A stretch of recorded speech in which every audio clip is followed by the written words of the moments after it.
Hello guys and welcome back to my Fate Grand Order Lost Spell 6 gameplay. So yeah, let us resume our journey. We have finally gotten reunited with Marsh again. A lot of revelations happened, and one of the biggest things that I was talking about, I was like, oh, if Ash is Morgan, then who is this Castoria? Like what's up with her? So I was thinking of many things. I was like, oh, maybe she's like another Morgan. Like there's supposed to be 3 Morgans and stuff. So I was like, oh, maybe she's another Morgan, and I was thinking along those lines. But then I thought about something which is like one of the simplest explanation. She isn't Morgan. She's actually Castoria. Like that is what I think. Like finally now that's what I think. That is Morgan. Ash is Morgan. However, I'm just assuming that the Castoria we are here with is Morgan. No, that isn't Morgan. The Castoria we are here with is actually Castoria, Artoria Pendragon, in caster form. Another, I guess you could say, another scene that kind of backs this up is that she was having dreams of Artoria Pendragon Saber, of proper human history. There was that one scene when she was having those dreams. Again, if Morgan, if this one, the person we are with is Morgan as well, why would she have that dream? It doesn't make sense. So this is the conclusion that I have come to finally, that yeah, Ash is Morgan. However, the Castoria that we are here with is actually Castoria. That is Artoria Pendragon in caster form, in this Lost Spell. So these two are completely different people. Or fairy, as far like this is what I think. Like finally that's what the conclusion that I came to. But let's see if like that is wrong or if that is right. We'll see. But yeah, that was a crazy reveal. Like in a weird way, there was one time that I kind of thought maybe Ash was a Morgan, but then I was like, how does that make sense? Like like I was like, there's a lot of questions that isn't answered based on that, because for example, that would literally mean like that what I said, like she's sending these calamities and Marsh to her past self. Why would she do that? But now that also got answered, because she doesn't know that, she doesn't remember, because that is the old version. Like she has the memories of the old version of the second time, in this world. She doesn't have the newly updated version of Marsh adventuring with Ash. She has no clue about that because history rewrote itself. That's how it is. So there you go. That makes sense now, and it kind of answers my question as to why did he, like, how can she be Morgan? Okay, that's everything I experienced here in Britain. To sum up, there have been 2 iterations of the Fae eras. There you go. Ash the Savior has been alive for 6,000 years, and she's also actually Queen Morgan. And while Ash wasn't capable of it as Queen Morgan, she's able to reshift things. Finally, Ash also referred to herself as the Fairy of Paradise. Does any of that help? Yeah. Definitely, if nothing else, I now have a pretty good idea as to how the era of the High Queen, that is, the current era of Fae Britain, came about. Yeah. You do? I don't get it at all. My only thought after hearing all that is, I guess Japan ain't the only island nation whose people had nothing better to do than fight each other. What? Oh my god. Believe me, that's got nothing to do with being islands. It's pretty much the same in Europe. Wherever there are territorial, religious, and or class differences, you're going to get war. True.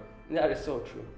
That said, since an island nation obviously doesn't have to worry about invaders as much thanks to its lack of adjoining land, that warfare does inevitably end up being waged among its own people, yeah. But even so, there's something off about this Britain. Sure, it had more than its fair share of problems like the lack of land, lack of humans, and a different ethnic group taking up residence in the form of northern fairies. But even so, they should have been able to put aside their differences and come together as a nation sooner. And yet it sounds like there was no end to war all during the Fae era, no matter how many times the Savior smoothed things over. Yeah, true. Like, why? Like, every time, like, it doesn't... Do you know what the cause of that constant discord was, Fujimaru? calamities, I think. Sorry, but no. Oh, those are definitely one of the main triggers, but there's a deeper issue at play. So the Fairy of Paradise. Yeah, I guess because they. Okay, wait. That's right, the Fairy of Paradise, Avalon Le Fay. In addition to the clan's turfall, the main dispute was what to do about her. Their opinions were split right down the middle. I see, okay. But before we get into that, I think we better clear up what exactly the Fairy of Paradise is. Alright, let's hear it. Isn't that right, Artoria? Go on then. It's about time you told them duty, the duty you've known about sin. No, the duty you were given when you were born. Easy, Grima, you don't have to be that hard on her. You mean I didn't tell you already? That's weird, guess it just slips my mind. Haha. Yeah. Okay, I can't tell you now then. It's not like it's any big secret after all. Okay. As you can probably guess from the name, the Fairy of Paradise is a fairy that was sent here from Avalon, the planet's inner sea. Yeah? The duty part though, that's a little vague. When I was born, I heard a voice telling me, venture into Britain and right its wrongs. That's it. That's all I got. I think it must have been the same for my predecessors, the Fairy of the Lake. Yeah, like which is Morgan. Apparently the Fairy of Paradise is a star seed that washed up on Earth's surface from paradise. Wait, Fairy of Paradise is a star seed. Oh, star seed. That washed up on Earth surface from paradise. Okay, if she's lucky enough to take root on the surface, then she becomes an infant of sorts. Oh, and keeps growing like a human until she reaches her mature form. Oh wow, that's interesting. Most fairies seem to either love her or hate her for that. Morgan must have been a star seed when she washed up in Orkney all those years ago. Yeah? The Rain Clan's leader that raised her as her daughter, which ultimately led to Orkney being destroyed. In my case, I'm guessing that I first washed up in the Lake District, after which the Mirror Clan leader threw me out to sea. Oh, wait. First washed up in the Lake District, I see. Is that why Lancelot attacked? It was probably sheer luck that the fairies of Tintagel found and rescued him. So the clan saw the Fairy of Paradise as their enemy. Well, yes, but not all of them. Yeah, like she said, they either love you or hate you. If nothing else, the head of Rain Clan raised Morgan like she was her own daughter. Though that also led to the other clans putting aside their differences just to wipe them out. Yeah, and is that also what happened to the Mirror Clan? Because as she said, she wiped out, she washed up in the shores of the Lake District where the Mirror Clan threw her out. Wait, did she say? Yeah, Lake District, where the Mirror Clan leader threw me out to the sea. I need to check the notes again. When did Ainsel disappear? I need to check that, and I need to check the time when the Child of Prophecy apparently was born. And see how, because as far as I can remember, just after that, Lancelot came in and wiped out the Mirror Clan, didn't she? You know, that's what Mirror said, you know, the ghost. He was like, he kind of, said that, oh yeah, Lancelot was the one who kind of wiped us out. So yeah, so basically, the place where Morgan was born was wiped out. Her being the Child of Prophecy, not Child of Prophecy, but the Fairy from Paradise. While here, the same thing happened where with the Mirror Clan, they got wiped out. It's the upper class fairies with the most prominent bloodlines who most hate and fear the Fairy of Paradise. And that's because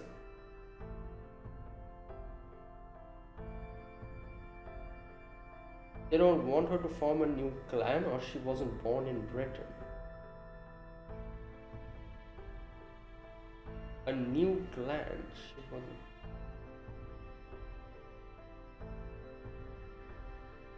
I have no idea. She wasn't born in Britain? That's right. The Fairy of Paradise have maybe a fairy, but she's not a British fairy. Damn, some discrimination, I guess. As far as the clans are concerned, both Morgan and Artoria are invaders from a foreign land. Oh wow. Well, more specifically, they see them as the Isle's rightful heirs. Oh. The Rain Clan heard the voice of Paradise and decided to follow the Fairy of Paradise. Yeah, they believed Morgan was truly meant to be the Isle's king. But then the pilgrimage was probably a ritual meant to return Britain to its rightful king. Wait, so it is kind of funny how Morgan is actually ruling the, like Britain now.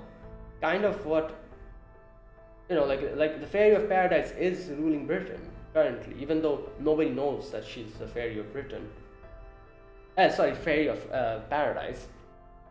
Like everyone thinks she's Morgan Le Fay. Nobody knows she's actually Ash.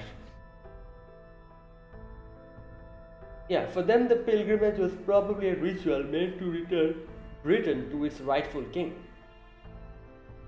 But the other clans, Wind, Earth, Fang and Wing, refused to accept that. There you go. You see how Mir clan is not mentioned? Instead, they all banded together to destroy the Rain clans and their hometown of Orkney. There you go. Right, that's the fall of Orkney that took place in Fae Era 4000. Yeah. But the Fairy of Paradise survived that attack and began a journey to save Britain under the name Ash. Yep, that was probably the key point. How do you mean?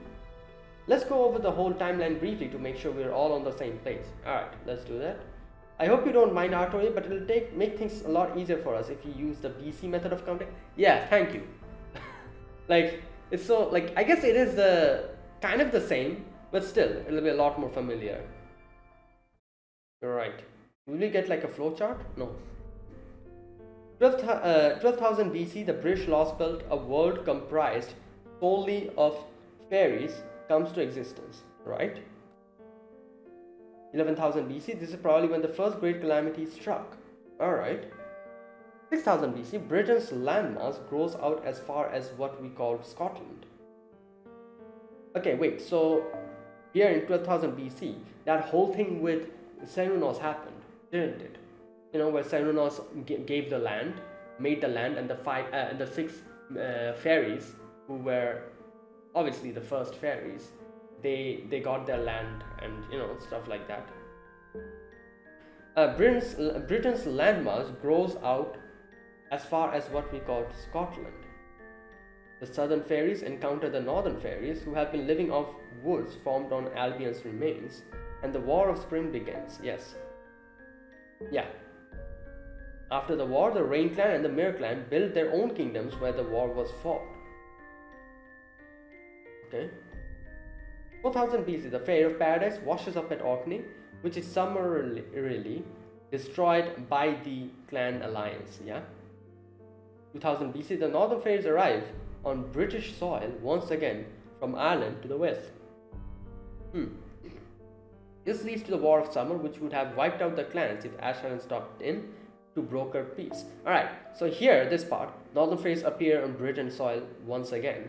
But here we saw, in 6000 BC, the Southern Fairies encounter Northern Fairies who have been living off the woods based on Albion's remains. War of Spring. So War of Spring happens, obviously the Northern Fairies are defeated, and as far as I can remember, they go back. Not all of them were wiped out. I think their leader or someone, they went back and they started living off of Albion and kind of disappeared from the whole scene. And then they came back again. I'm talking about the Northern Fairies in 2000 BC, and then again they fought. But this time, instead of wiping out the other or them getting wiped out, Ash came and intervened. The Northern Fairies are then welcomed into Britain as a new clan, the King clan. There you go. 400 BC, the War of Autumn. The Round Table, a group of humans and human sympathizers, began an armed uprising in the name of peaceful coexistence. The Round Table, a group of humans and human sympathizers, began an armed uprising in the name of peaceful coexistence. That whole thing with Uther that happened, I'm guessing. That was in... No, wait, that was in... Okay, let's read. This leads to Uther, a human knight, being recognized by the clans, yeah, there you go, as the first king of Britain. But then in Londinium, on the day of Uther's coronation, a group of insurrectionists destroys the Round Table, there you go. Uther is poisoned, Ashe is executed, and Xavier is never seen in Britain again. However, the person who was executed wasn't Ashe. Ashe made them look, made that person look like Ashe, so that everyone thinks that, oh, she's dead. But then she came back later as Morgan Le Fay, after, all that stuff that happened. Right, here's the thing, this is the second that is happening. So here, we're not counting Marsh going there. Marsh going there changed a few things, even though most of the things were kind of the same. The only difference is that Marsh was kind of cryogenetically frozen for a long time. And finally we come to 1 BC, the year a great calamity wipes out most of the fairies in Britain and puts an end to the Fae era. There you go. And then Morgan Le Fay starts her rule. That's a rough timeline of the major events of the Fae era based on all the information we have so far. Yeah, there you go. So, what's the key point you mentioned? What else? The point where the timeline diverges into a first and second version. Exactly, 400 BC, isn't it? In the first version, the original timeline, the Fairy of Paradise must have been killed in Orkney. Oh, wait, she's talking about the first and the second. Oh, I thought she's talking about the second and the third. Oh no, the first and second. Yeah, because in the first, the first iteration, Ashe was supposed to die. Ashe died and she came back again. The second time, this time, surviving. However, then, she also had a feeling that it might end in the same way. That was the second time. However, Marsh coming in made it into a branch into a third time as well. Like a parallel world, it broke off. So yeah, that stuff. Alright. In the first version, the original timeline, the Fairy of Paradise must have been killed in Orkney during the massacre at 4000 BC. Okay, there you go, that makes sense. In that timeline, Britain experienced a number of catastrophes, and in 1 BC it ultimately became a completely dead wasteland. There may have been a few straggling survivors, but the land would never again gain the numbers it needed to flourish as a seed. I'd guess that for the next 2000 years or so, it became a vast wasteland where lower class fairies were just barely able to eke out a substantial subsistence level existence with nothing in the way of civilization. But if the Fairy of Paradise survives the attack in 4000 BC, then we get Fairy Britain we know now, huh? Yeah. Gotcha, so she really is protecting Britain, at least technically. Yeah, that's right, over 90% of the Fairy population was wiped out by the Great Calamity of 1 BC. That's when the death they incurred at Londinium finally caught up to them. It all happened on an unprecedented scale. There was the calamity of the beast, which devoured the fairies' cities, and the calamity of the flame, which razed everything to the ground. Wow. According to the first Grimmer's notes, those are the two calamities that ended the British Lost Belt. However, we still don't know how she did it, but it was after that all went down that Morgan began a new era. Yeah, like, she must have used a spell powerful enough to wither the whole damn Tree of Emptiness. That was when she stopped the British Lost Belt from ending there and revived it as Fairy Britain. Yup, when she did, the fairies were nearly been driven to extinction, came back as the next generation successors. Ah, so there you go, that makes sense. Okay. And just a few months later, things were back to normal with the clans at each other's throats again. That was when an invader appeared, one that had all the fairies quaking in their boots. She came from Orkney, Britain's long-forgotten north, and storms came with her. Once again, the fairies banded together to try and kill her, but she was far stronger than all of them combined. And so the invader dominated all of Britain's fairies herself and built the castle of Camelot beside the pit as a sign of her dominance. Yeah, Morgan, I see. Okay. That invader was Morgan, and the war her invasion began was the War of Winter. Wait, the invader was Morgan, and the war her invasion began was the War of Winter. Yeah, there you go. That one. That war that we was. No, I guess. I think I said in the previous video that that little snippet of backstory that we saw where Totoro was like, you know, sprinkling the petrification thing on her. I was like, oh, is this the War of Winter? So I guess that's not the War of Winter. That is the whole, like, you know, like that whole thing that happened and where Ash decided to become Morgan. That was that. And then the War of Winter happened after that. Okay. Like during the same time, but after that whole situation. Like in that little scene, we see Ash actually faking her death. And then she probably became Morgan and came and attacked and started ruling the whole Britain. It's the event that ushered in the first year of the era, there you go, of High Queen, or 1 AD in proper human history. Yeah.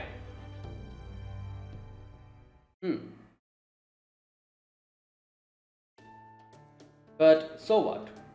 However, she might have ended up there. Morgan's still a threat to proper human history and must be stopped.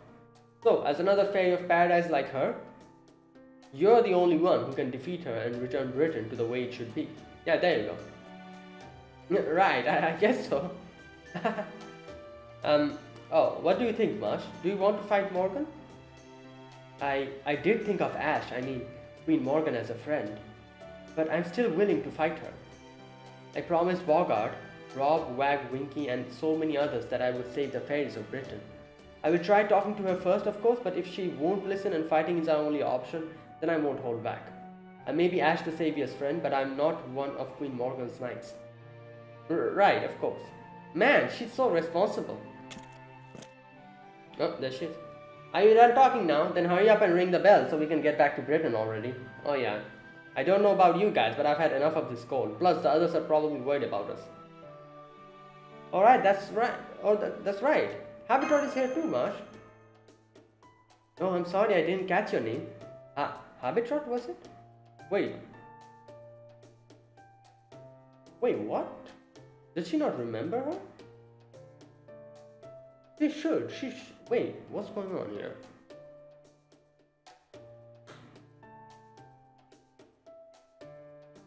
Like, she remembers us. Why does she not? You must be one of the fairies who have been helping Senpai out on his journey here. It's a pleasure to meet. What's happening?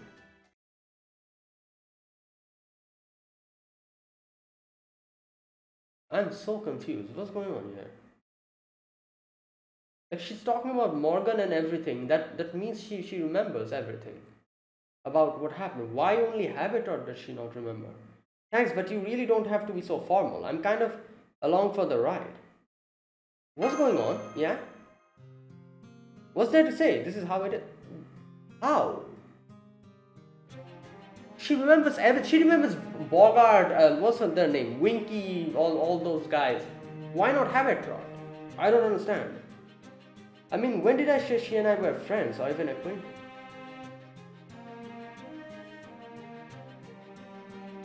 What?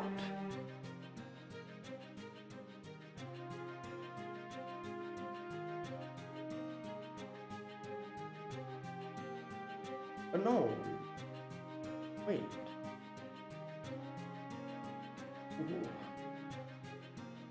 I'm just a guy, that's all. And now that my job's done, I can go back to taking it easy. Wait, what's happening here? I mean, sure, you just kind of show up out of nowhere. And even though you've been great about keeping Fujima's spirits up, we never did learn much about you. So why do you do all of this, and how do you already know Grimmer?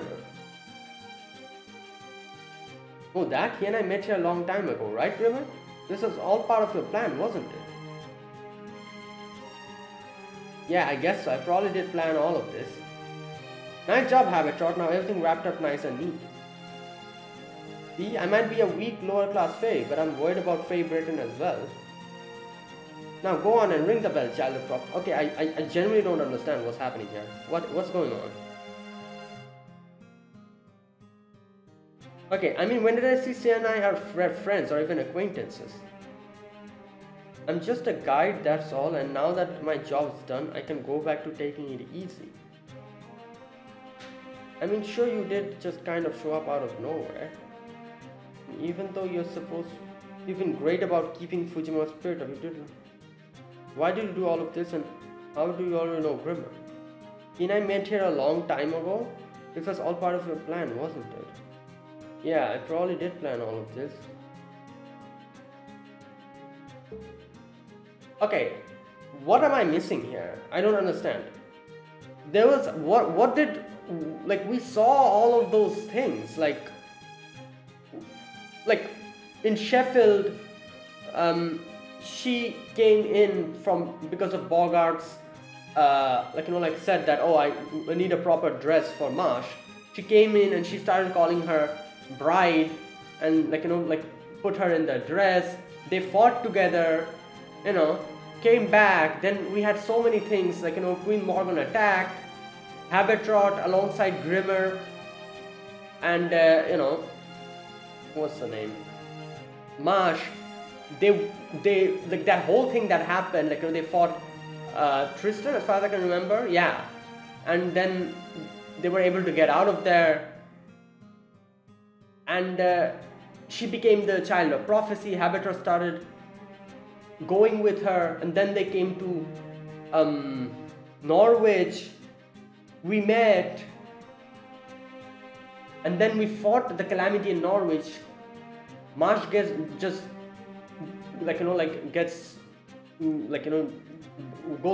to the past, to the water mirror. Habetrot was still there, and then Habetrot was like, don't worry, she's fine. So many things happened. Why? What's going on? Once you do that, you'll finally be on level ground with Morgan. What? Alright. I'm still not entirely sure what's going on, but I can't say no to those eyes. Yeah.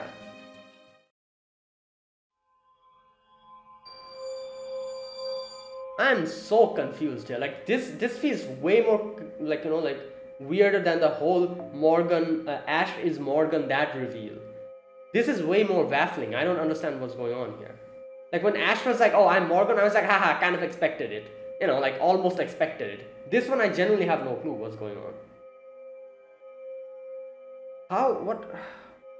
Like, I could understand if she forgot about Winky, Bogart, and all of them as well. I could be like, oh, yeah, because of that. Probably some amnesia. She spent so much time. So she doesn't remember Habetrot, and she also doesn't remember Bogart and all of that stuff. But she remembers them. She literally talked about them. And then she's like, oh, you're Habetrot, nice to meet you. I'm like, what? What's going on?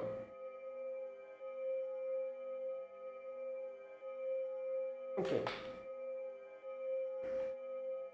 Song of Paradise. Yeah, she also talked to Totoroth about Habetrot as well. I know someone like you in the future. It kind of motivated Totoroth to become like Habetrot.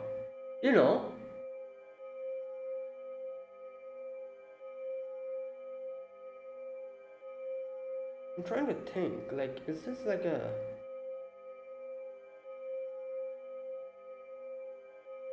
Oh, nothing makes sense. Alright, anyways. Song of Paradise, Voice of the Inner Sea, you who were born to be selected to decide the fate of this land and to see justice done. The bells of bones of Inception shall show you the way. Forgive us these sins.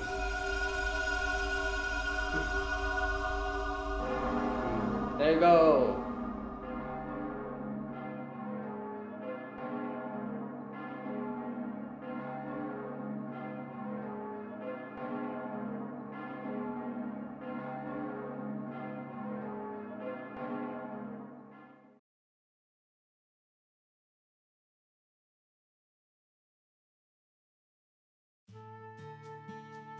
Nice, we made it back to the mainland before sunset. Then I take it we're headed to Edinburgh next, like we discussed in Orkney? Yep, we gotta go talk to Nocnaria. Last time she wouldn't even give us the time of the day. But now Artoria is the leader of the Round Table army and she's rung 4 bells of pilgrimage, yeah. Between that and the fact that she and Nocnaria are old friends, she should be more than willing to negotiate with us. Right, Artoria? I don't know. I'm not really sure. Huh? Wait, are we at the Ashen Shore? Something on your mind? Yeah. Oh, I see. We already made it back. I guess I zoned out. So, did the bell ring like it's supposed to? Am I any different now? I don't know. Don't worry, the bell rang nice and loud and your spirit origin is definitely stronger. You might still be no match for Morgan, but no ordinary fairy stands a chance against you anymore. Yep, Nocnaria shouldn't have any issue with forming an alliance with us now. So let's march right up to Edinburgh and get this anti-Queen coalition underway. Yeah, I don't think it's going to go that easy. An anti-Queen coalition, huh? True, if Nocnaria were willing to join us, we'd have enough of an army to give us a fighting chance. But Queen Morgan's been protecting Britain all on her own for 2000 years, right? I honestly don't know if I can even look someone so amazing in the eye. I really hope I can do this. Yeah, well...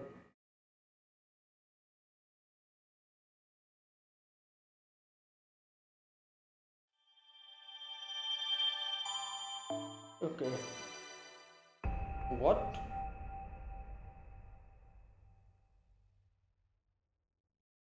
Wait, so we got a skill rank up? Right, alright, wait a minute. There you go. The world is a sea of nothingness. In that sea, a tiny island floats. It's the beginning of the British lost spell.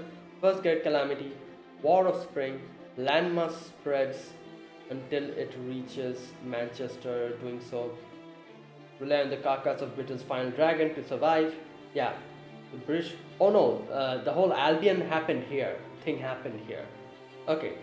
Along with the humans in possession, go to war with the Northern Fairies. Southern Fairies victorious. Southern Fairies emerge victorious, annihilating the Northern Fairies entirely. The mired corpses of innocent Northern Fae matter. You're next. Fae era 5000, the Rain Clan and the Mirror Clan establishes at the site of Spring War. Okay, yeah. The Rain Clan builds up a capital in Orkney. Right? Morgan, the Fairy of Paradise. Wait. Rain Clan and Mirror Clan established kingdoms at the site of the Spring War. Oh, both the Rain and the Mirror Clans. Okay. The Rain Clan. Wait a minute.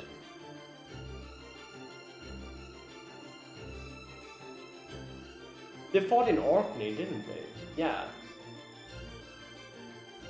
Oh, so both the Rain and the Mirror Clan established kingdom at Orkney.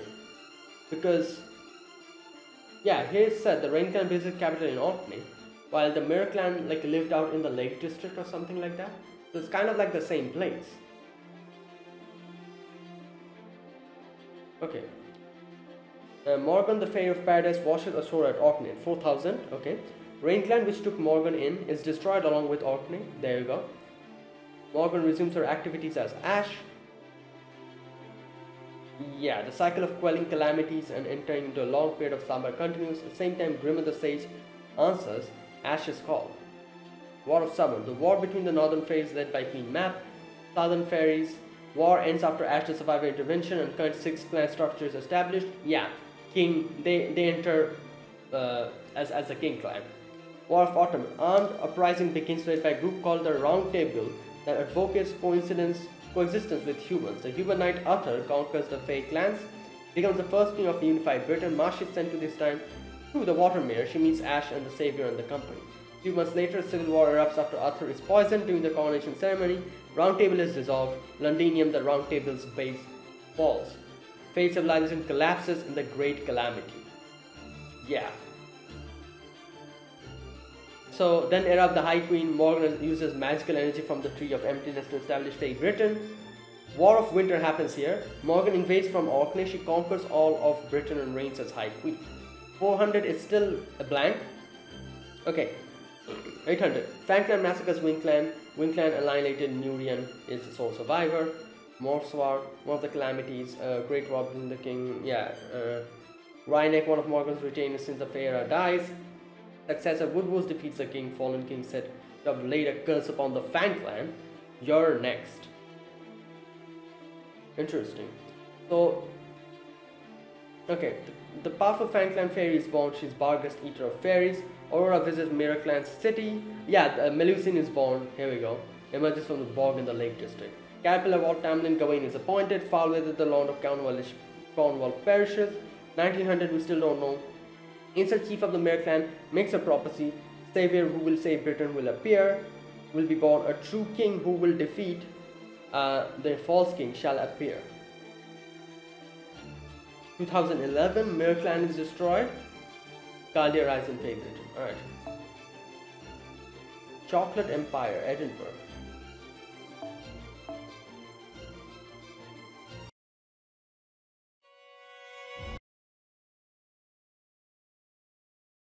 I hope if hopefully we get the answer to that whole Harbitrots thing, because that thing still confuses me.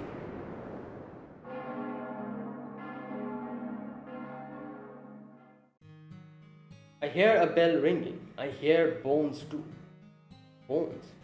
The harbor shall return to empty shore, but the calamities shall vanish into the distant sky. It's a signifier of the fairy's apologies, the sound of a soul accepting its sins. The harbor shall return to the empty shore, but the calamity shall vanish. The round fortress shall burn, and the bell of water shall appear. Round fortress. Once all of them have rung, confessed sinners shall make the acquaintance of the guillotine. Confessed sinners. And as for the Fairy of Paradise, having fulfilled her role, the child of prophecy shall say farewell to her home. So the round fortress will burn. I'm guessing this is Camelot, and the bell of water shall appear. Bell of water. Oh, is this the final bell? You know, like there's supposed to be one bell which... Oh wait, I'm forgetting. The harbor shall return to the empty shore. Harbor. The calamity shall vanish into the distant sky. Okay, once all of them have rung, confessed sinners have made the acquaintance of the guillotine. Yeah, so first the round fortress, that is Camelot, will burn, then the bell of water will come. Then after we have rung the bell of water, confessed sinners shall make the acquaintance of the guillotine. So, alright, they'll die, the confessed sinners. As for the Fairy of Paradise, having fulfilled her role, child of prophecy shall say farewell to her home. Okay.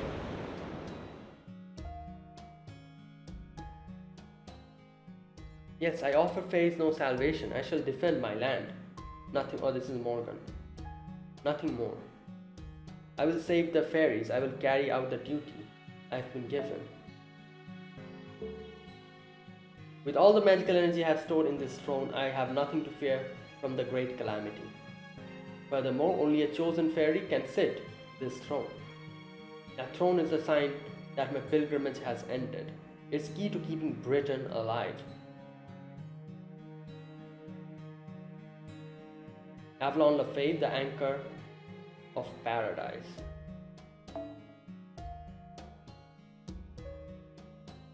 Okay, furthermore, only a chosen fairy can sit on this throne. The throne is a sign that pilgrimage has ended.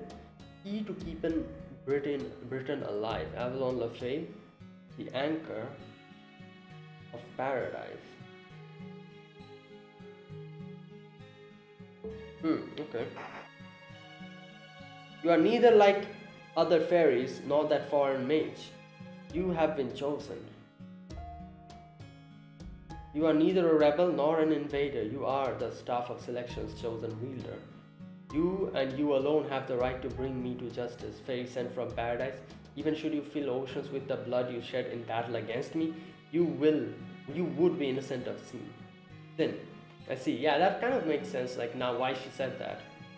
I've been chosen. I'm not like the fairies of Britain or my king of knights self from proper human history. I'm neither a rebel nor an invader, no much how many fairies I killed because of the war I begin, I would still be free of sin. If you wish to save Britain, you must defeat me and claim the throne for yourself.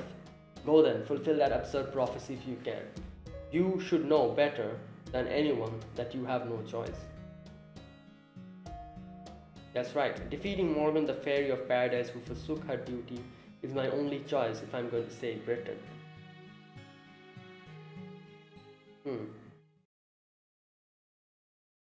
But what happens afterwards? Yeah, what happens after I do something I don't want to do, something nobody wanted me to do? I'm a fairy of paradise too. Is there anywhere I can call home?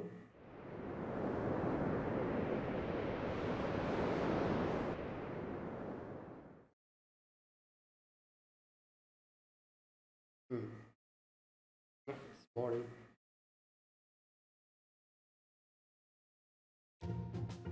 Hello everyone, you got back sooner than I expected. The way you're standing there kind of reminds me of Benkei, Red Rabbit. Huh? Senpai, Da Vinci, who's that and why does he look exactly like red hair? Oh, that's Red Rabbit. He's a fairy from this lost belt and one of our trusty companions. Don't worry, he won't bite. I see. Nice to meet you, Red Rabbit. My name's Marsh Kyrielite. It's a pleasure to make your acquaintance. The pleasure's all mine, sweet lady. How deliciously polite of you. Hang on, though. Weren't you supposed to wait for us in Edinburgh? Yes, I was, but I'm not really one for staying put, you know. I thought I might run into you all sooner if I waited near the entrance of the Ashen Shore, so I just ran up here. Alright then, hop into the wagon and make sure you ride to the Queen City of Edinburgh. It's as smooth as can be. That sounds great. I was thinking I was sick of walking everywhere. That's the biggest downside of being summoned as a caster. Your legs get tired way too damn fast. One moment please. I don't believe we've met before. Oh, my name is Grimmer. I'm a friend of Fujimaru's. A friend of Fujimaru's. Then does that mean you're also from Propeller Humming? A little bit wrong, Red Rabbit. It's called Proper Human History. Proper Human History? Ah, that's the one. Proper Human History. Thank you, Marsh. Any girl as thoughtful as you is especially welcome to ride on my wagon.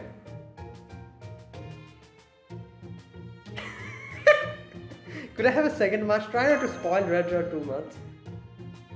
Right, I'm not sure what your relationships are to one another, but I'll do my best to be careful. So, if we're both Fujimaru's acquaintances from Proper Human History, Lord Muramasa, does that mean you and Lord Grimmer are two horses of a mane, so to speak? What? No, I guess not. Huh? I guess we're in the same category technically. Why? Yeah, but we were enemies before, I guess you can say, but... Oh, it's nothing. My animal intuition sense that the two of you are the best of friends. What? But I can't help but wonder which of you would win. Yo. Okay, what? What you gotta ask? Me, of course. Yeah, that's ridiculous. Ask any fool and even they can tell you Grimmer'd be the clear winner.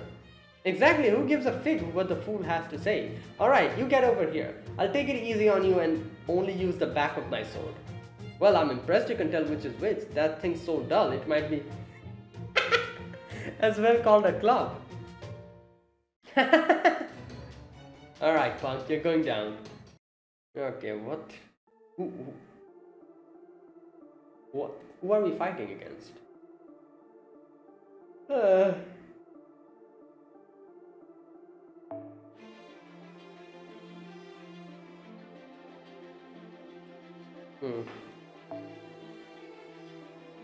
Okay, so we cannot take Artoria. Let's take Merlin then. Oh, we are fighting both of them at the same time. Okay.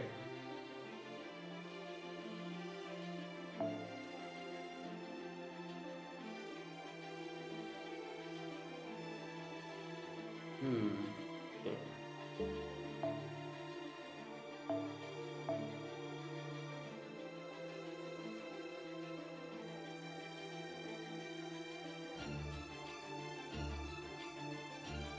Hmm.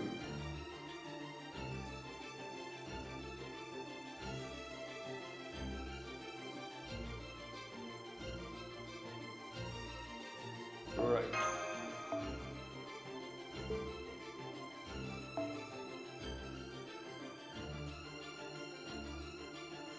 You know what? Let's take Muramasa. I don't know what we have, like, what type of battle this will be, but let's take. Who else should I take? You know what?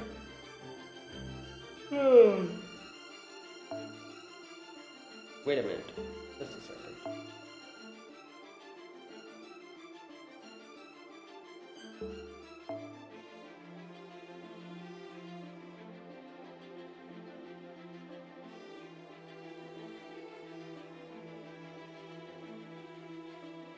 You know what? Listed Mordred. Like, I haven't really used her that much after getting her. And I don't know, let's take AC Star with me. I'm taking all the AoE characters. I feel like Morgan and Artoria and Merlin will be more than good enough to take care of this. But yeah, let's see. Oh.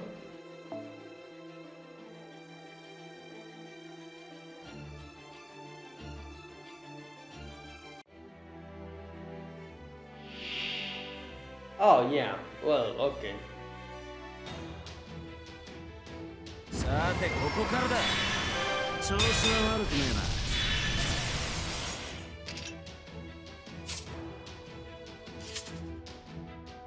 さてカウンティングオーバー。最高のカード。君。簡単に。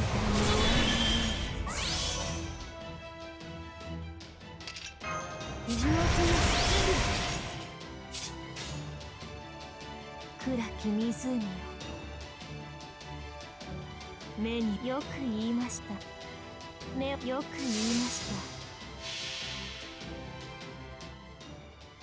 た。そういいでしょう。私の足元で許しを乞いなさい。落ちよロードレスキャメロット。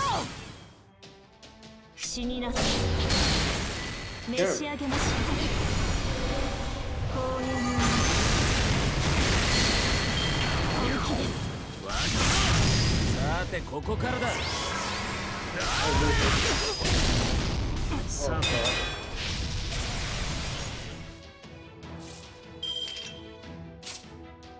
Free turn, isn't it? Yep. Yeah, that's why I brought Muramasa with me. If things go south. いい判断です。オーケー。目を背けないで内側に切り込む。逃がすもの。アンサス。燃えろ。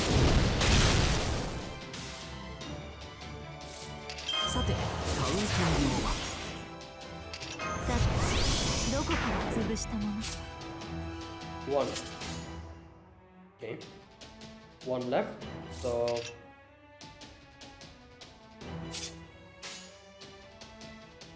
もちろん。いい判断です。ここでまっすぐ。それは絶えず見た滅びの夢。最果てにありながら鳥は明日を語るでしょう。ロードレスキャメラ分断する。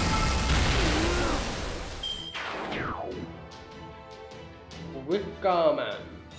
巨人、炎の檻となる。ウィッカーマン。このような。はっ。白兵戦、行きます。今のうちに準備。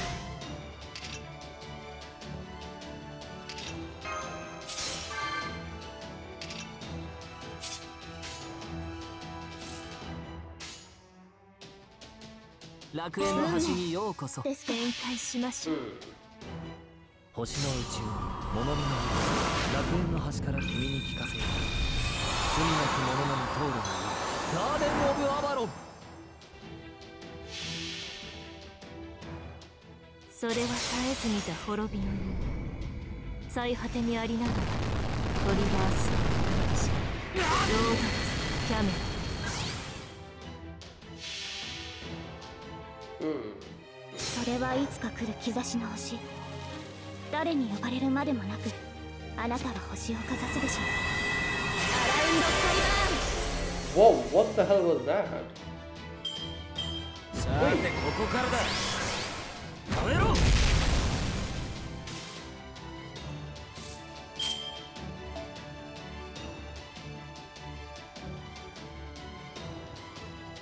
5. Yo, that's crazy. 5. あまり悩ませるのよ。白兵戦隊に行きますでしょ。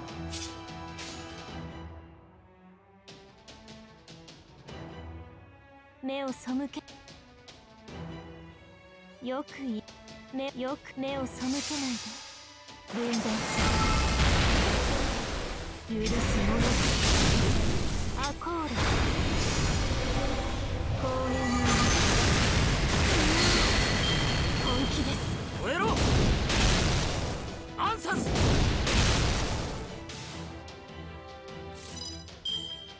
リラックスリラックス目を背けないとまだですね戦いですか満足のいく結果だったかいそれは上々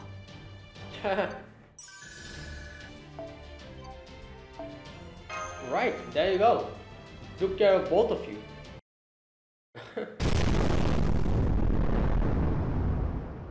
And the winner is neither of you. The truly strong don't get into stupid brawls. Arthur has got you both there. Hang on, I didn't really lose. The only reason we technically lost is because Grimmer's so-called mage ass doesn't have a single support skill. What?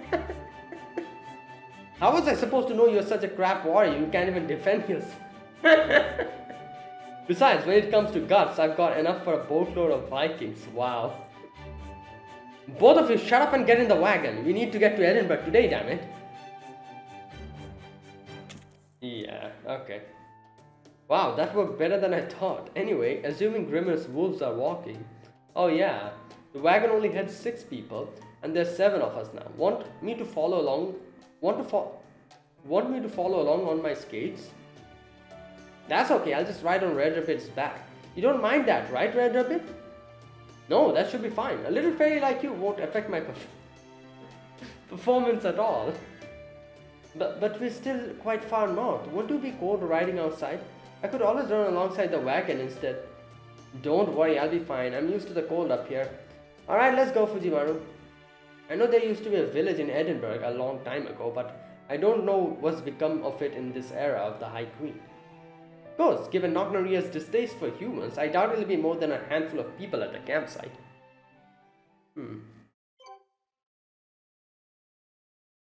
Okay, I'm gonna do one more.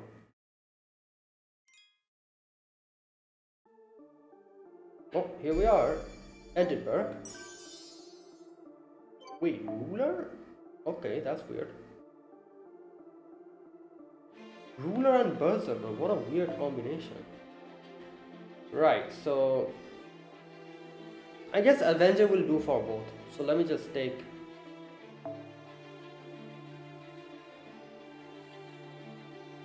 Wait, should I do double Koyanskaya Space Star? Or should I do double Castoria Space Star? I've done a lot of double Castoria Space Star, so let me do double Koyanskaya Space Star. I think I did that previously, like that one day. However, let's do it again. Yeah, right. So let me just put Space Star over here. There you go, perfect. And okay, let me nah, you know what, let's keep this. Oh wait, why am I in... Okay, wait.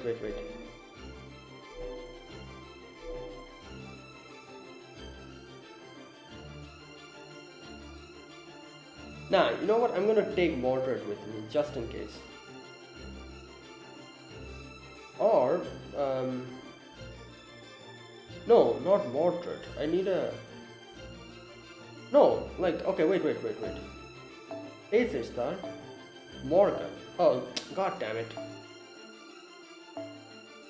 Yeah, here you go.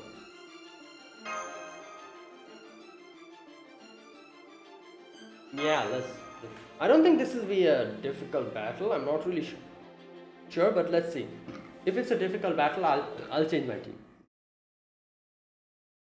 Okay, so here we are, the chocolate city, I think. Attention, citizen of Edinburgh, Lady Lochnaria has returned to our fair city for a temporary respite. She will be recuperating at the previous queen's grave for the next few days, after which she will once again depart for the front lines. Main street vendors may remain open for business after sundown. Do not let the city's lamp lights die out. Remember, Lady Lochnaria loves the nightless city with all her heart. Glory to the King Clan. Glory to Edinburgh, the Queen's city. Woohoo! At long last it's time for war. I can't wait. I thought this day would never come. Wow. It's been 10 years since I escaped from the south. I'm proud to call myself a member of the King Clan now. I still can't believe how generous Lady Lochnaria was to share her power with a good-for-nothing like me. I'd do anything to help her. I'm liquidating my whole stock. Go on, help yourself for next to nothing. Do you have the latest daily report? May I see it? 29th military training exercise complete. The victory bell rings from the north. Even as I write these words, I cannot help but tremble with the awe at the sheer might of the King Clan's army. Even the giant troops whose lack of expertise we feared might hold our forces back have become exceptional soldiers. If the way these fine warriors make quick work of large moats in any indication, Camelot's ramparts won't stand a chance. According to the first captain's Gerbey, our army could easily overthrow Camelot even if they were to march out today. Once the fighting began, it would be over in 1, 2, no more than 3 or 4 days at most. That last part's a bit worrying, but Lady Lochnaria's going to be on the front line herself, right?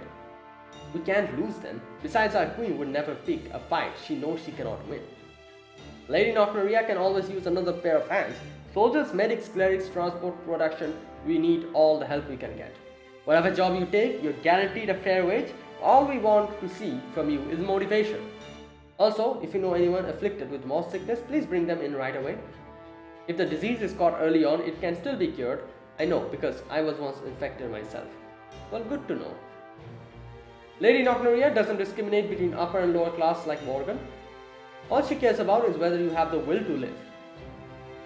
That is why the leader of our own King Clan, who believes in all of our citizens equally, should be the next Queen of Britain.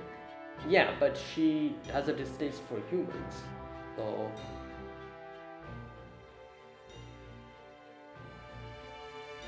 Damn. Whoa. Whoa.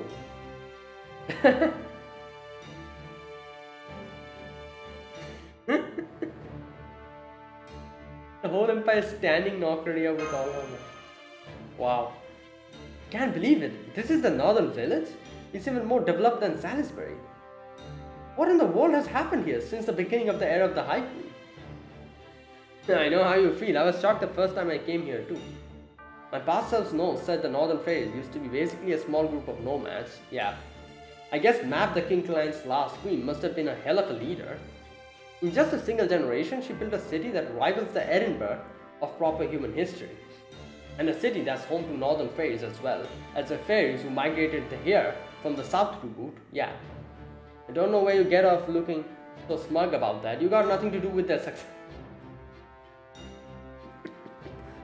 Why are you... Still, there's no denying this is one hell of a city. Everything from the foot traffic to the business dealings feels like the real deal. I see a big cathedral there too. Yep, there's a beautiful church called St. Giles Cathedral in our world's Edinburgh too. It's probably another one of those human history convergence things. Okay. That said, the Edinburgh in proper human history and the one here are built on very different ground. Namely, this one looks like it's been built on top of a rocky mountain. And unfortunately, there doesn't seem to be any Calton Hill or Arthur's Seat here either. Hey Marsh, do you know what Arthur's seat is? Yeah, like, obviously I recognize, but what is it? I've only read about it, but yes, in proper human history, Arthur's seat is a well-known tourist spot. Did Arthur sit there? It's a steep rocky mountain not too far from Edinburgh itself. According to the legend, King Arthur himself once sat there on it to look out over the land. Thus the name. I see. There sure are a lot of legends about King Arthur, huh? Yeah, he was probably one of the most popular kings in legends, you know. Yep, he's brought up in one form or another in all big tourist spots. Some other notable ones include Winchester, Glastonbury, and Tintagel in Cornwall. So, getting back on our negotiations with Knocknaria, they did say she was back here now, didn't she? Why did she cut her off? Is it because she's kind of... Oh yeah, because she's... I guess you could say her... You know how she was like, oh, King Arthur over there seems like a person who had like so many things on their shoulders and still did it perfectly, while look at me. She has like this inferiority complex, I guess. Something like that, that's why she just... So that probably means she's in that palace then, right? Shall we then barge in right now? Yeah, okay, I guess Knocknaria is technically our enemy. She's probably not exactly eager for an audience with us, but hold that thought for a minute, okay? Hey Fujimaru, I think Arturia is doing her headstrong thing again. Now what do? It's too bad Oberon's not here right now. I mean, just look at her. Wow. A head-on clash with Knocknaria, huh? Now I'll finally get to let all those years of pent-up frustrations with her. Savage Child of Prophecy spotted shadow. What if we asked to meet with Knocknaria and said we were a group of her fans? Great, now you're being weird too. Have you not been sleeping or something? Excuse me, I'm sorry to interrupt your discussion, but it looks like we have company. Oh wait, is she already here? Oh my god, she sent her goons. They clearly have us surrounded now. We may have no choice but to fight. And there, you see, I knew that stuff about law and order in the city was all a load of bunk. Then again, attacking outsiders without even a word of warning is just the thing I'd expect from a nation run by Knocknaria. Maybe they're here to welcome us, who knows? Alright everyone, get your weapons ready. Once we break through this dragnet, we'll storm our way right into the castle. There you go, I knew it. Thank you for coming, Lady Arturia. We've been waiting for you and your entourage to arrive. I'm sure you must be tired from your long journey, but please do try to compose yourself. Now, if you'll kindly follow me to the cathedral, I can take you to see Lady Knocknaria right away. What? Oh right, I almost forgot. I wrote a letter to me. Oh my god. Oh, nice. Good job. To make an appointment for you ahead of time. Wow, what a nice horse we have, making appointments on our behalf. I wish everyone had a horse like this. It said, Dear Knocknaria, Queen of the North, get ready to see me, because I'm coming for you tomorrow. Cheers.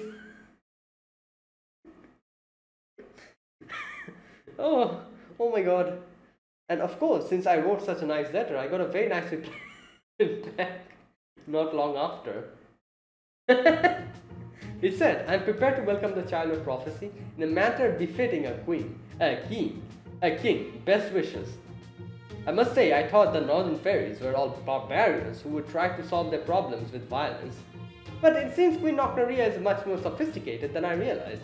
Yeah, but not as sophisticated as you, my friend. Oh, okay. If she extended us an invitation, I guess we should take her up on it. Oh my god. She actually accepted the invitation. She didn't try to kick in the front gate, really?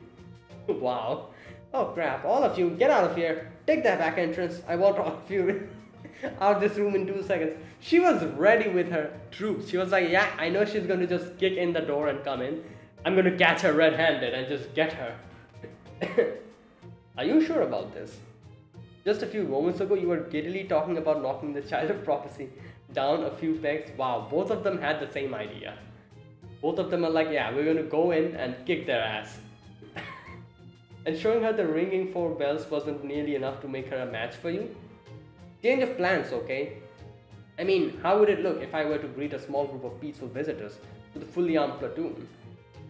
Huh, you're still worried about your reputation? Isn't it at about the same level as an apple that missed harvest season?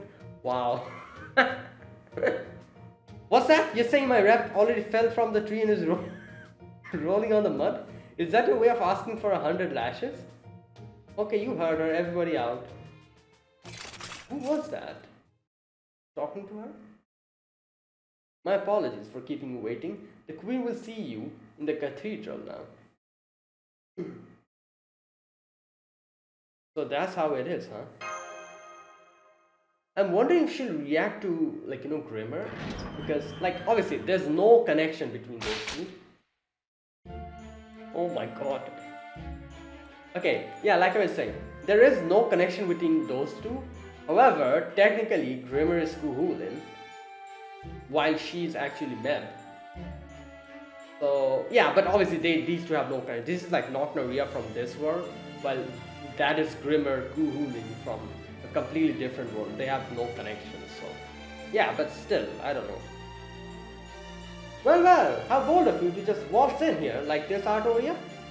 Does this mean you finally scrounged up a bit of manners, guts and confidence then?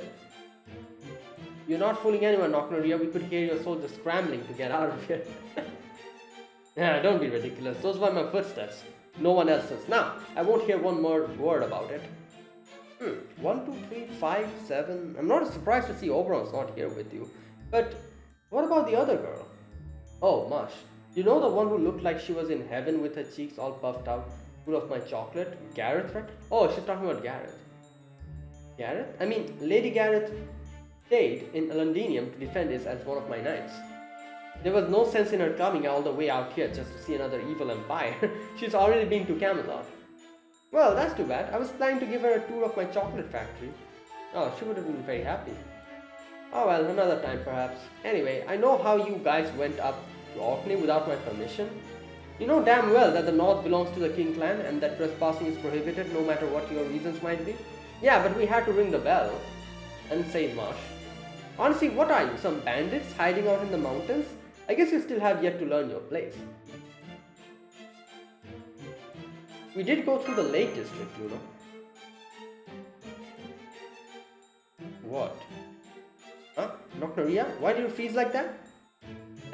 I'm not frozen. I swear, what were those guards thinking? How could they let a human into my cathedral? I'll have to give them an extra special reward for this later. Ah, now I see. Sorry to interrupt your friendly chat, but it sounds like you already know that Orkney's bell has been rung. Good, that saves us the trouble of filling you in. Anyway, yes, Orkney's bell used to belong to the Rain clan. But now that the Rain clan is gone, the King clan are the bell's de facto guardians, as well as, you know. That means to an outsider, which is to say, from Morgan's perspective, it looks like the King clan has officially recognized the Child of Prophecy. Oh my god, that's true. Okay. What do you make of that? What do I make of it? Hang on, who are you? My name's Grimmer. Well, technically I'm second to bear that name, but that's neither here nor there. I've been watching over Orkney's bell on behalf of Merlinus Ambrosius. Who the hell is that? Merlinus Oh, is that Merlin's other name or something? I don't know. It's a Merlinus. I don't know, like it might be. Crap, I almost forgot when Queen met and Kuhulin met. Yeah, like, I was just talking about this. Grimmer, hide! Aha, so you're Grimmer the Sage. The last queen told me you're a cold-blooded bastard, but you're bound to show up eventually. You once taught Ash the Savior Magecraft, right? Okay. I see, if you're here, then I guess this so-called savior must be the real deal after all. Huh? It's not all you have to say, Nocnaria. I mean, this is Grimmer, you know. You don't feel any connection to his spirit or anything? Like, I was just saying this, like, you know, like, but... Like, they're technically, like, you know, Nocnaria is technically from this this world, so I guess there shouldn't be any connection. Like if you think of it in that way, then shouldn't like Artoria or Castoria have a connection with Muramasa as well? Because technically, you know, like even in even if it's like in some other world, Shiro and Artoria did have a connection. So like wouldn't that be the same? Since they have no connection, why would Med and Kuhuling's collection be transferred to here in this lost world? What are you talking about? You there, do we have a connection? Nope, sure don't. You're Nocnaria, the proud queen of the north. You care far more than your life and destiny than you do any silly ties from human history. There you go. Speaking personally, I for one couldn't be happier about that last part. Is that so? I don't know what that's all about, but thanks. I'll say this to you. You do have a nice smile, wow. Anyway, that aside, Grimmer is right. Now that Orkney's bell has rung, I don't have a lot of options here. Just this morning, Morgan sent me a final warning. Oh boy. It said, kill the Child of Prophecy at the Ashen Shore when she returns from Orkney. If you fail to do so, I will consider my treaty with the previous head of the King Clan null and void. The end. A treaty with the previous head of the King Clan? What's she talking about? Yeah. None of your business. The point is, if I don't kill the Child of Prophecy, there will be war. Yeah, I guess that is also... I've always been wondering, why does Morgan not come in and just crush Nocnaria? Like, she could easily do that. So because of this, I guess. They both are kind of tiptoeing around each other. Of course, I was always planning to fight Morgan at some point, so that part's fine. The only problem is you, Artoria. Remember what I told you before? Get an army of my own, ring at least 2 bells, and then learn to carry myself in a manner befitting Child of Prophecy, right? I guess we did all of them. We have the round table knife. We rang 4 bells, not 2. Well, if you can rattle all that off so easily, I must have really gotten to you. Now, I'm glad I took time to deal with you before. Yes, those were my conditions and you've met them, which means you're worthy of joining forces with me. That is why you came to Edinburgh in the first place, right? An alliance between the King Clan and the Child of Prophecy? I like it. Way to go, Artoria. It's too soon to celebrate just yet, Fujimaro. Nocnaria would never make things that easy. Just look at her. That's the face she makes right before she squeezes out some poor sucker from everything they are worth. Hey, I've never made a face like that. Still, you're not wrong. My skin might smell of sweet honey and be wonderfully soft, but I myself am neither. Yeah? I'm willing to form an alliance, but needless to say, I'll be the only king. Wait, after conquering Britain? If you're going to join me, you need to pledge your loyalty to me and obey my every command. Also, only fairies are welcome to join my alliance forces, so as far as Round Table Army's humans go... Okay, no. In no way we'll be allowing that. I think I'll turn them into bees and put them to work in my chocolate factory. What the hell? Okay, what? I'm sure they'd be much happier that way, since those pathetic useless humans will be the first to die when the fighting starts anyway. Yeah, not happening. Wait, Fujimaru, you don't have to say anything. Nocnaria, the Round Table Army is the best army in all of Britain. The day we obey you is the day apples start falling back up into their trees. Wow. If you want to command us, you'll have to pound us into submission first. So, how about it? You and me, fairy to fairy, unless you, of course, are too chicken to face me. In a year on, this will be the battle to determine the next king of Britain, a fight for the throne, our pride and beauty itself. I swear on the name of previous queen that I will face you alone and on fair ground, fairy to fairy. The winner takes command of all combined armed forces, and the loser has to do whatever the winner says. And as bonus prize, the winner will also get to claim the foreign mage as a spouse. Wow! What the hell? I missed the last condition, but fine, whatever you say. So, how are we going to do this? Another chess match? Don't be ridiculous. This is Edinburgh, the headquarters of the entire British sweets industry. There's only one kind of battle fought for pride and beauty around here. Valentine Mob Match. What? The ancient traditional art of fire confectionery. I have no idea what that means, but okay. Valentine Mob. What? You mean you don't know about it? I see. You really are just a country bumpkin, aren't you? Knock it off with the yokel dicks already. Besides, we country girls are tough cookies. Excuse me, I wasn't originally going to say anything since the negotiations are between Arturia and Noc Noria. But now that the stakes have become personal for Chaldea, I have to ask. What exactly does a mob match entail? Yeah. That girl's got as much magical energy as a Tam Lin, but she's also wearing black armor and carrying a great shield. Is she from that one from Sheffield? Yeah. Very well, I'll ignore your impertinence this one time. The mob match is the last will and testament of King Clan's previous leader, Queen Mab. It's a law that says whoever makes the most delectable looking chocolates shall be queen. Oh no, Arturia's gonna lose. Pretty sweet, right? What is happening here? Okay, alright. What? Oh my god. Whoa. And I, Devil Karen, the chocolate fairy, shall be the judge. What the what? Yeah, whatever that was. Okay.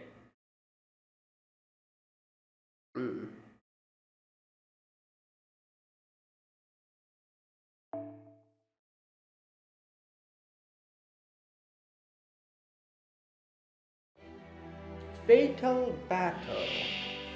Hey yo, this is easy. It's too easy. What? Wait, is that made of chocolate? Oh yeah, that's the big Heracles. Big chocolate Heracles. Right. So what do we do here is.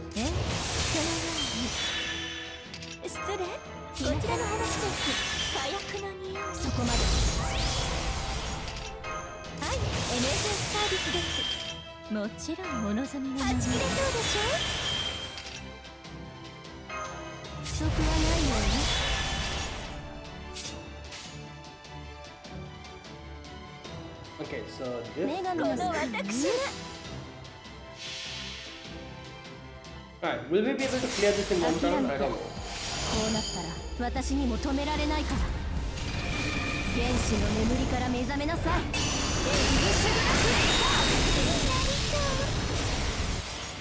No, we have to do it.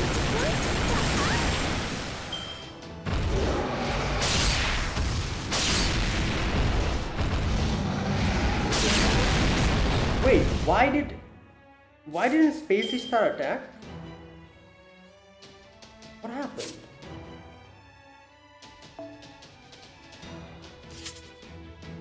Wait, did I see that wrong? She never attacked, did she? Like, not the third one? Or maybe my head is going. Alright, let me just put this on her just in case.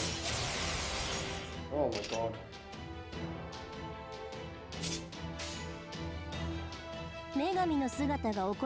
Alright, I'm going to look at this again. I think she didn't attack, did she? Oh, because of her Garen, the whole skill that she has, I think. Okay, I'm going to check that, just a minute.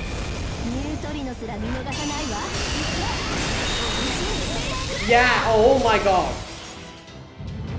Okay, I see what's going on. Yep. God damn it. Yeah.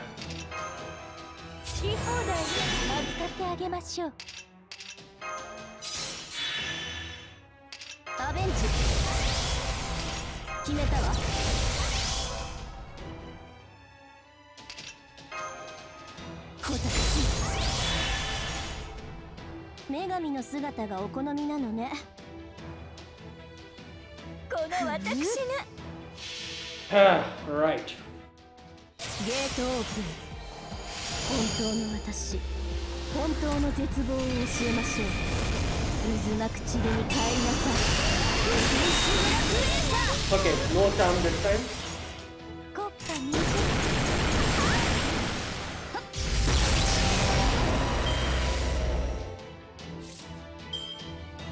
Wait, why is she not attacking me?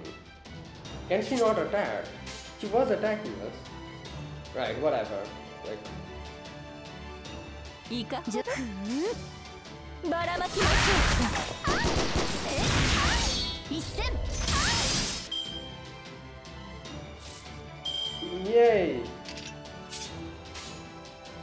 is not attacking. わく優勝 Whatever.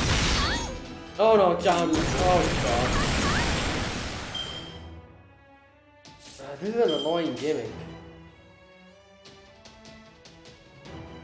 あくまで華麗にコッパに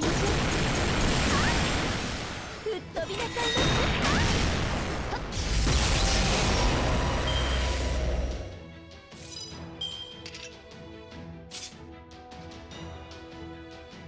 Okay, there's no point in putting that. No.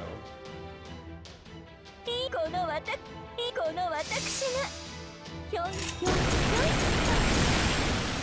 ん逃がしません No, jump right. そのように So let me end this. サービスですもちろん物様のように火薬の匂いはち切れそうでしょ上出来ワクBam! Yes. 愛らしいウサギに狩られる気分はどうですか盗作的で癖になるでしょ Yay. There you go. Okay, is that it? I'm going to end it here then. Yeah, I'm going to get back to this tomorrow again. And yeah, we are here in Edinburgh. And apparently, yeah, this whatever chocolate fight happened here. Don't know where the hell Devil Can suddenly popped up from. But yeah. So yeah, so now the one thing that is, I guess you could say, the one, like the thing about that should be highlighted in this whole section is that part about Habitrot. Like, I'm trying to make sense why, like, you know, it would be one thing if Marsh didn't remember all the other characters she met, like Bogart, you know, like who else, you know, those two, like, you know, those three brothers, like Winky, whatever their name was, them, and you know, like all of them. If she didn't remember them, I could kind of understand that, oh, maybe that is why, you know, partial amnesia she's getting, because it's been so long, she doesn't remember Habitrot. She remembers them perfectly. Only person she doesn't remember is Habitrot, or she hasn't properly met. Like, she says something weird. She's like, oh, like, are you the ones who's helping Senpai? You know, like, your name is Habitrot, I think.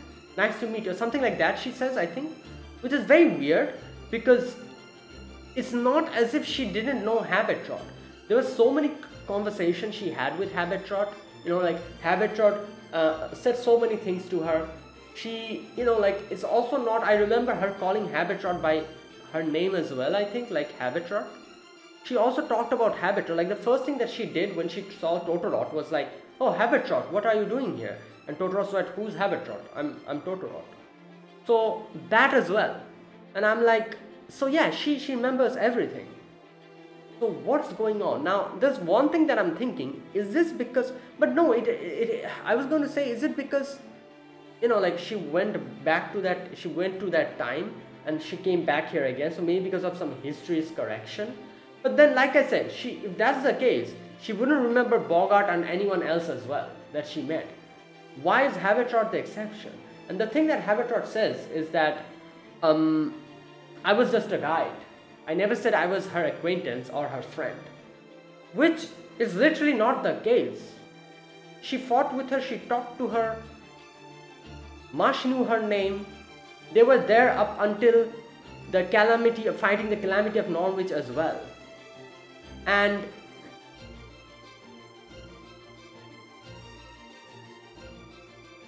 you know what? Okay, wait a minute. I'm trying to think that, did we meet Habitrot before? No. Did we meet Habitrot? Like, I'm talking, by me, I'm talking about Fujimaru and his group.